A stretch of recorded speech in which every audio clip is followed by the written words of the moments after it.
Manjummel boys 50 കോടിയാണ് തമിഴ്നാട്ടിൽ നിന്ന് മാത്രം കളക്ട് ചെയ്തിരിക്കുന്നത്. ഏതെങ്കിലും ഒരു മലയാള സിനിമ, അത് ഡബ് ചെയ്യാണ്ട് ഡയറക്റ്റ് റിലീസ് ചെയ്തിരിക്കുന്ന സിനിമ ഇത്രയും കളക്ഷൻ കിട്ടുന്നത് ഫസ്റ്റാണ്, ചരിത്രത്തിലാദ്യമാണ്. പ്രേമം എന്ന് പറഞ്ഞ സിനിമയാണ് ഇതിന് മുന്നേ അങ്ങനെ ഒരു റെക്കോർഡുള്ളത്. അത് 10 കോടിയായിരുന്നു. മഞ്ഞുമ്മൽ ബോയ്സ് 50 കോടിയാണ്. നിങ്ങൾ ഓർക്കണം, ഈ ഒരു സിനിമയുടെ ടോട്ടൽ ബഡ്ജറ്റ് പോലും 25-30 കോടിയേ ഉള്ളൂ. ഓക്കെ, അപ്പോൾ അതിൻ്റെ ഇരട്ടിയാണ് ഇവിടുന്ന് ടോട്ടൽ കളക്ഷൻ വന്നിരിക്കുന്നത്. അപ്പോൾ തന്നെ ഈ പടത്തിൻ്റെ റേഞ്ച് അറിയാൻ പറ്റും.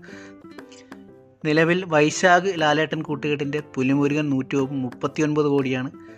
ജൂഡ് ആൻ്റണി ജോസഫ് ടോമിനോ ടീമിൻ്റെ മൾട്ടി സ്റ്റാർ സിനിമ 2018 175 കോടിയാണ്. മഞ്ഞുമ്മൽ ബോയ്സ് ഓൾറെഡി 180 കോടി ക്രോസ് ചെയ്തിരിക്കുകയാണ്. 200 കോടിയിലേക്ക് എത്താൻ വലിയ താമസം ഇനിയില്ല. ടോട്ടൽ സിനിമ റിലീസ് ചെയ്തിട്ട് ഏകദേശം 21 ദിവസമേ ആയിട്ടുള്ളൂ.